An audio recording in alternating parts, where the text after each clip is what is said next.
ഈശോ മിശിഹായിൽ ഏറ്റവും സ്നേഹിക്കപ്പെടുന്നവരെ, നോയമ്പിൻ്റെ ദിവസങ്ങളിലൂടെ കടന്നു പോകുമ്പോൾ ഈശോയോട് കൂടെയായിരിക്കുവാനും ഈശോ തന്ന കൽപ്പനകൾ പാലിക്കുന്നവരായിട്ട് മാറുവാനും നിത്യസഹായകനായ പരിശുദ്ധാത്മാവ് നമ്മളെ ഓരോരുത്തരെയും സഹായിക്കട്ടെ എന്ന് പ്രാർത്ഥിക്കുന്നു. പ്രിയപ്പെട്ടവരെ, കഴിഞ്ഞ മാസം ഒരു ഫാക്ടറിയിൽ പോകുവാനിടവന്നു. ആ ഫാക്ടറിയുടെ ഓണറുമായിട്ട് ഞങ്ങൾ ഓഫീസിലിരുന്ന് സംസാരിച്ചുകൊണ്ടിരിക്കുമ്പോൾ ഈ ഓണർ ആത്മീയമായിട്ടുള്ള കാര്യങ്ങൾ ഇങ്ങനെ സംസാരിച്ചുകൊണ്ടിരിക്കുകയാണ്. അപ്പോൾ ഞാൻ ഈ ഓണറോട് പറഞ്ഞു, ഞാനും ചെറുതായിട്ട് ഈ സുവിശേഷമൊക്കെ പറയുന്ന ഒരാളാണ് എന്നിങ്ങനെ പറഞ്ഞു. അപ്പോൾ ഈ വ്യക്തി എന്നോട് പറഞ്ഞു, സുവിശേഷം പറയുന്നതിൻ്റെ അകത്ത് യാതൊരു കാര്യവുമില്ല, കാരണം നിങ്ങളൊക്കെ പ്രവൃത്തിയില്ലാതെയാണ് ഈ സുവിശേഷം പറഞ്ഞുകൊണ്ടിരിക്കുന്നത്. നമുക്ക് വേണ്ടത് പ്രവൃത്തിയാണ്. അതുകൊണ്ട് സുവിശേഷം പറച്ചിൽ നിർത്തിയിട്ട് ആദ്യമേ പ്രവൃത്തിയിലേക്ക് ഇറങ്ങി വരാൻ പറഞ്ഞു. എന്നിട്ട് ഈ വ്യക്തി പറഞ്ഞു, മറ്റുള്ളവരെ സഹായിക്കണം, നമ്മൾ ചാരിറ്റി പ്രവർത്തനങ്ങളൊക്കെ ചെയ്യണം, അപ്പോഴാണ് നമുക്ക് സുവിശേഷം പ്രഘോഷണമായിട്ട് മാറുന്നത്, അല്ലാതെ ഈ പറയുന്നതിൻ്റെ അകത്തൊന്നും പ്രത്യേകിച്ച് കാര്യമൊന്നുമില്ല എന്നിങ്ങനെ പറഞ്ഞു. ഞാനിതിന് മറുപടിയൊന്നും പറഞ്ഞില്ല.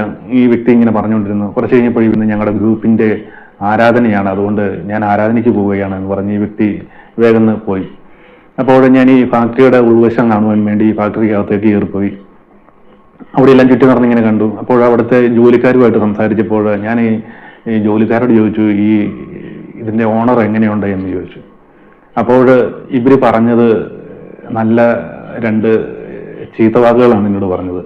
എന്നിട്ട് ഇവർ പറഞ്ഞു, ക്രിസ്മസ് വന്നാലും ഈസ്റ്റർ വന്നാലും ഓണം വന്നാലും ഞങ്ങൾക്ക് ഒരു 10 രൂപ പോലും കൂടുതൽ തരത്തില്ല, ചായ കുടിച്ചു എന്ന് പറഞ്ഞാലും പൈസ തരത്തില്ല, ഞങ്ങൾ ഇത്രയും കഷ്ടപ്പെടുന്നതാണ്, ഞങ്ങൾക്ക് ശരിയായ രീതിയിൽ കൂലി തരുന്നില്ല. എന്നാൽ ചാരിറ്റി പ്രവർത്തനങ്ങൾക്കായിട്ട് ഈ വ്യക്തി അങ്ങോട്ട് ഓടുന്നു ഇങ്ങോട്ട് ഓടുന്നു, ഒത്തിരി കാര്യങ്ങളൊക്കെ ചെയ്യുന്നുണ്ട്. പക്ഷേ ഈ വ്യക്തിക്ക് വേണ്ടി കഷ്ടപ്പെടുന്ന ഞങ്ങളുടെ കാര്യം ഈ വ്യക്തി ഒരിക്കലും പരിഗണിക്കുന്നില്ല എന്നിങ്ങനെ പറഞ്ഞു. പ്രിയപ്പെട്ടവരെ, ഞാനത് പറയുമ്പോൾ ഇന്ന് ഈ കാലഘട്ടത്തിൽ സംഭവിച്ചുകൊണ്ടിരിക്കുന്ന ഒരു കാര്യങ്ങളാണ്. പ്രത്യേകിച്ചും ഈ നോയമ്പിൻ്റെ ദിവസങ്ങളിലൂടെ കടന്നു പോകുമ്പോൾ ഒരു നേരത്തെ ആഹാരത്തിന് വേണ്ടി ആരെങ്കിലും കൈ നീട്ടുമ്പോൾ നമ്മൾ മറ്റുള്ളവരുടെ മുമ്പിൽ പോയി ചാരിറ്റി പ്രവർത്തനങ്ങൾ ചെയ്തുകൊണ്ട് മാത്രം ഇത് കൊടുക്കുകയുള്ളൂ എന്ന് വാശി പിടിക്കുന്ന ചിലരൊക്കെ ഉണ്ട്. ഞാനറിയുന്ന ഒരു വ്യക്തി ബൈബിള് മുഴുവനും എഴുതി വീണ്ടും ബൈബിള് എഴുതി എംബോസിഷൻ പോലെ ഇങ്ങനെ എഴുതിക്കൊണ്ടിരിക്കുകയാണ്. ഈ വ്യക്തിയുടെ അടുക്കലേക്ക് പ്രായമായ ഒരു അമ്മച്ചി ചെന്നിട്ട് പറഞ്ഞ്, ഭക്ഷണമൊന്നും കഴിച്ചില്ല, ഒരു നേരത്തെ ഭക്ഷണത്തിനുള്ള പൈസ തരണമെന്ന് പറഞ്ഞപ്പോൾ ഈ വചനം എഴുതിക്കൊണ്ടിരിക്കുന്ന സമയത്താണ് ഈ വ്യക്തി അകത്ത് പോയിട്ട് തിരിച്ചു വന്നാൽ 5 രൂപ ഈ അമ്മച്ചിയുടെ കയ്യിലോട്ട് എടുത്ത് കൊടുത്തു. അപ്പോൾ ഞാൻ തൊട്ടിപ്പറന്നപ്പോണ്ട് ഈ അമ്മച്ചിനോട് പറഞ്ഞ്, ഈ 5 രൂപയ്ക്ക് ഒരു ചായ പോലും കിട്ടത്തില്ലല്ലോ എന്ന് പറഞ്ഞ് ഈ അമ്മച്ചി പുറത്തേക്ക് ഇറങ്ങി.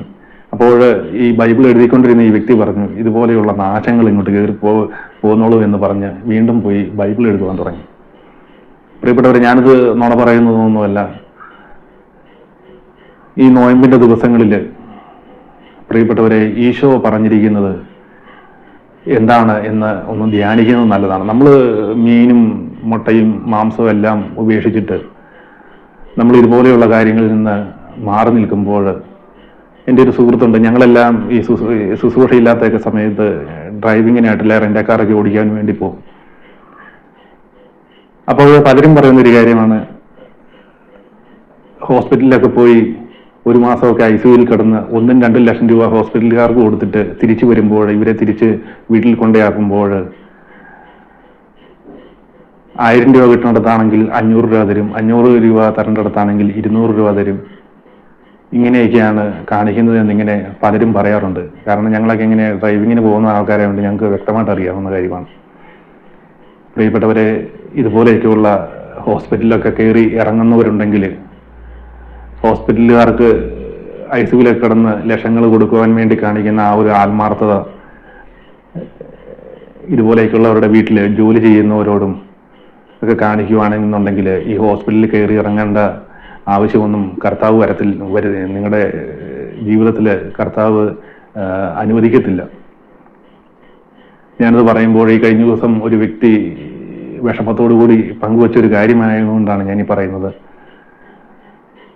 ഈ നോയമ്പിൻ്റെ ദിവസങ്ങളിൽ ഈശോയോട് കൂടെയായിരിക്കുവാൻ, ഈശോ തന്ന കൽപ്പനകൾ പാലിക്കുന്നവരായിട്ട് മാറുവാൻ. പ്രിയപ്പെട്ടവരെ, വേലക്കാരന് കൂലി കൊടുക്കാതിരിക്കുമ്പോൾ ദൈവസന്നിധിയിൽ പ്രതികാരം അർഹിക്കുന്ന ഒരു പാപമാണ് വേലക്കാരന് കൂലി കൊടുക്കാതിരിക്കുക എന്നുള്ളത്. ഈ നോയമ്പിൻ്റെ ദിവസങ്ങളിലൂടെ കടന്നു പോകുമ്പോൾ ജോലി ചെയ്യുന്നവരെ അവർക്ക് വേണ്ട കൂലി കൊടുക്കുന്നവരൊക്കെ ആയിട്ട് മാറി. ഇറച്ചിക്കും മീനിനും മുട്ടയ്ക്കും മാത്രം നോയമ്പ് നോക്കുന്നവരായിട്ട് മാറാതെ ഈശോ തന്ന കൽപ്പനകൾ കൂടി പാലിക്കുന്നവരായിട്ട് മാറുവാൻ നമ്മളെ ഓരോരുത്തരെയും പരിശുദ്ധാത്മാവ് സഹായിക്കട്ടെ എന്ന് പ്രാർത്ഥിക്കുന്നു. പരിശുദ്ധ അമ്മ മാതാവിൻ്റെ മാധ്യസ്ഥവും വിശുദ്ധ മിഖായേൽ ദൂതന്റെ സംരക്ഷണവും എപ്പോഴും നിങ്ങൾ ഓരോരുത്തരോടും കൂടി ഉണ്ടായിരിക്കട്ടെ. Ave Maria, praise the Lord, hallelujah.